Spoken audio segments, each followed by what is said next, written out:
seu café e vem conversar com a gente.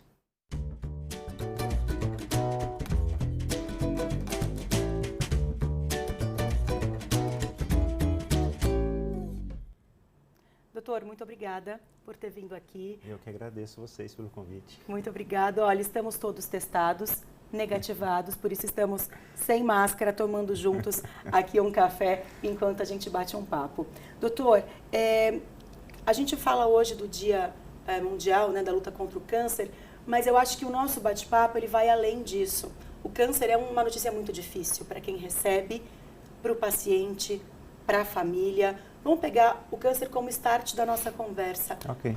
Como encarar uma notícia como essa de uma maneira menos dolorosa, porque fácil não é. Sim, não só a questão do câncer, como várias outras doenças que muitas vezes geram uma certa gravidade, seja em criança, seja em adulto, seja em idoso, a gente percebe que o momento inicial é muito impactante, não só para a pessoa em si que está com a doença, como por todas as pessoas que estão em volta ali da questão familiar. Então, o primeiro impacto ele é sempre difícil, né? Eu, como médico, né, e na área de neuropediatria, às vezes nós temos que comunicar situações muito complicadas, como câncer cerebral em criança e outras situações, e não é fácil para o médico também abordar essa situação. Então, não é fácil para o médico, assim como não é para a família. E nós observamos o seguinte, quando há, aí dentro da área da matéria que eu ministro, de medicina e espiritualidade, quando a gente observa que há uma certa espiritualidade, uma certa religiosidade com o paciente, com a família, parece que é mais fácil de conseguirmos colocar a notícia para a família e parece que tem uma aceitação melhor dessa situação com um enfrentamento mais positivo. A fé ajuda? Muito. E a esperança também. O positivismo, mas com razão. É a medicina fazendo a sua parte. Podemos tomar um cafezinho, claro, né? por Então, favor, tá bom, não obrigado. É cenário, é um café de verdade, passado quentinho, fresquinho na hora. Dona Anice, obrigada. Tá bom mesmo. Tá gostoso? O positivismo, ele ajuda a enfrentar qualquer situação. Eu acredito muito no poder da palavra. Eu acho que quando a gente fala coisas boas, quando a gente fala em voz alta coisas boas, eu acho que o universo vibra e a gente atrai coisas boas. Com certeza. Isso também na medicina, num tratamento, no enfrentamento de uma doença, seja ela qual for, faz a diferença, doutor? Nós temos observado isso, assim, de forma não só real, como de forma palpável. Porque a medicina ela precisa de parâmetros para se basear. Ela não pode se basear assim, de uma forma, vamos dizer assim, iludida, ela tem que ter algo palpável. E hoje nós temos, através dos mecanismos de imagem, como ressonância, tomografias um pouquinho diferentes da tomografia comum, análise de sangue, de substâncias, vendo como as questões de enfrentamentos positivos mudam todo o seu mecanismo fisiológico com produção de substâncias que geram bem-estar e equilíbrio. Então, isso hoje é comprovado cientificamente. Não é só mais uma fala subjetiva. Há uma comprovação científica de que fé, esperança, otimismo, gratidão, perdão melhoram todo o seu funcionamento orgânico. Eu já ouvi relatos de pessoas, de pacientes, num estágio mais terminal, super avançado de uma doença, dizendo que nesse período da vida ele fez uma reflexão e uma reavaliação e só prestes a morrer que ele começou a ter esses sentimentos, né, da gratidão e do perdão. Se a gente pudesse exercer isso antes, na saúde, isso seria muito melhor para a vida, né, doutor? A gente observa quando a pessoa chega numa questão muito complicada de saúde e ele consegue reverter esse processo, conseguiu sair daquela situação, a vida dele muda. Ele passa a ter mais otimismo, ele passa a ter mais fé, ele passa a valorizar mais a vida, ele passa a valorizar mais o ser humano, parece que há uma mudança. O que me deixa assim, um pouco chateado ou triste como médico é que todo esse processo poderia ter sido antes. Ou seja, precisou entrar num adoecimento extremamente grave para poder mudar o seu padrão. Por que não mudou o padrão antes? Já que hoje nós temos ciência mostrando isso. Por que você não trabalhou o seu otimismo, a sua fé, a sua esperança, a sua gratidão, o seu perdão antes, para não chegar num estágio tão grande de adoecimento? Porque nós vemos exatamente, por exemplo, no câncer hoje. Nós temos uma relação hoje do estresse com câncer, com o aumento dos níveis de uma substância chamada cortisol. Então, o cortisol em altos níveis do nosso organismo por um tempo muito prolongado, ele altera todo o nosso sistema imunológico e facilita a proliferação indiferenciada de células que vão gerar ali um câncer.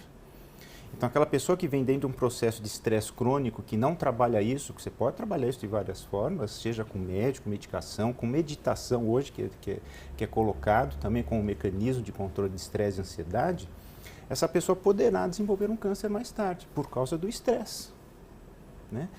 Outros fatores, por exemplo, mágoa, ira, né?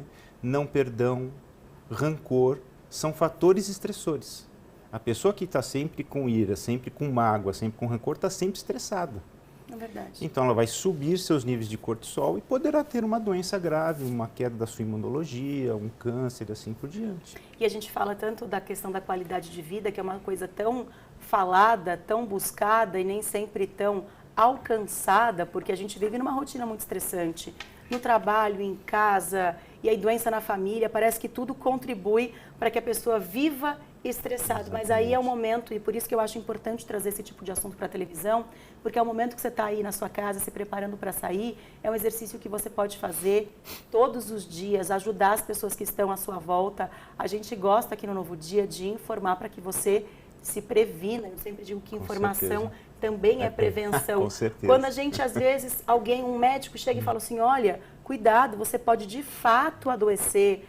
E em função de tudo isso que o doutor falou, não é um achismo, é a ciência mostrando que de fato isso acontece. E aí fica mais uma responsabilidade para a gente tentar mudar a nossa cabeça e as nossas atitudes também. Porque o jeito de encarar as coisas depende da gente, tá? Com certeza. É o que eu falo, até vou falar aí para os telespectadores que estão nos vendo hoje, que nós percebemos dois tipos de enfrentamento. O enfrentamento nós chamamos negativo, o enfrentamento nós chamamos positivo. O enfrentamento negativo é de uma situação, seja ela qual for, inclusive, como estamos falando aqui do câncer, ele gera uma situação de angústia.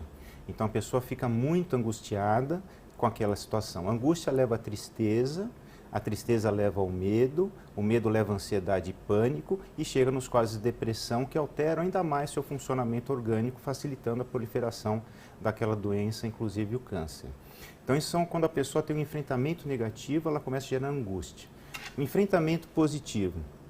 O enfrentamento positivo, a pessoa passa a analisar o problema de forma racional. Ela mantém a sua fé, a sua esperança e faz uma análise daquela situação. A partir do momento que você analisa aquela situação, você começa a aprender o que aquela situação está tentando lhe mostrar, então você evolui. Então, a partir do momento que você raciocina, aprende, você evolui. E uma coisa muito interessante que nós temos observado é que questões de espiritualidade, ou seja, a pessoa com frequência religiosa, que tem uma comunidade, que busca se espiritualizar, isso independente de religião, independente, nós não observamos que uma gera mais situação do que a outra, isso é independente. Essa pessoa tem muito mais enfrentamentos positivos do seu adoecimento e uma evolução geralmente melhor do que aquele que fez um enfrentamento negativo. Doutor, tem uma participação aqui que chegou da Priscila, me mandou mensagem no Instagram dizendo o seguinte, que ela está adorando a entrevista, pediu para agradecer as suas palavras, doutor, e está dizendo o seguinte, quando a pessoa tem, no caso ela tem esse positivismo, mas a mãe dela que está doente não consegue encarar nada de maneira positiva, como é que ela pode fazer para ajudar? O apoio familiar é sempre importante. Em situações de agravo de saúde, você ter o apoio da família que está ali do lado, que está conversando, que está orientando, é sempre importante. Mas aí você tem que ver quais os pontos. Às vezes a família só não é suficiente. Por isso que hoje nós temos aí no Brasil já a especialidade de cuidados paliativos, que é uma equipe. Então entra um médico, psicólogo, às vezes outros terapeutas envolvidos, que na visão da família, comunicando aí a equipe da situação daquela pessoa e da não aceitação, e da dificuldade até mesmo da família ajudar, essa equipe passa a fazer a intervenção. Então entra o psicólogo, às vezes medicações para controle de ansiedade, para gerar um conforto melhor para aquela pessoa que está com dificuldade de encarar aquela situação. Então às vezes é necessário uma equipe. Muitas vezes, por exemplo, nós pegamos uma situação de adoecimento grave, onde o indivíduo, dentro da sua religiosidade não raciocinada, ele considera que aquilo é uma punição divina por algo que ele fez, sei lá quando. Né? Karma, às vezes, e ele né? entra em choque com a sua própria espiritualidade. O médico vai conseguir ajudar a situação? Não, não vai conseguir. Quem que vai ajudar? Aquele que é responsável, o seu líder religioso, seja da sua congregação, da sua igreja, do seu centro espírita, do seu centro budista, seja onde for, que nós chamamos então para conversar com aquela pessoa, para tirá-lo daquele conflito religioso que só está gerando mais estresse para ele mesmo.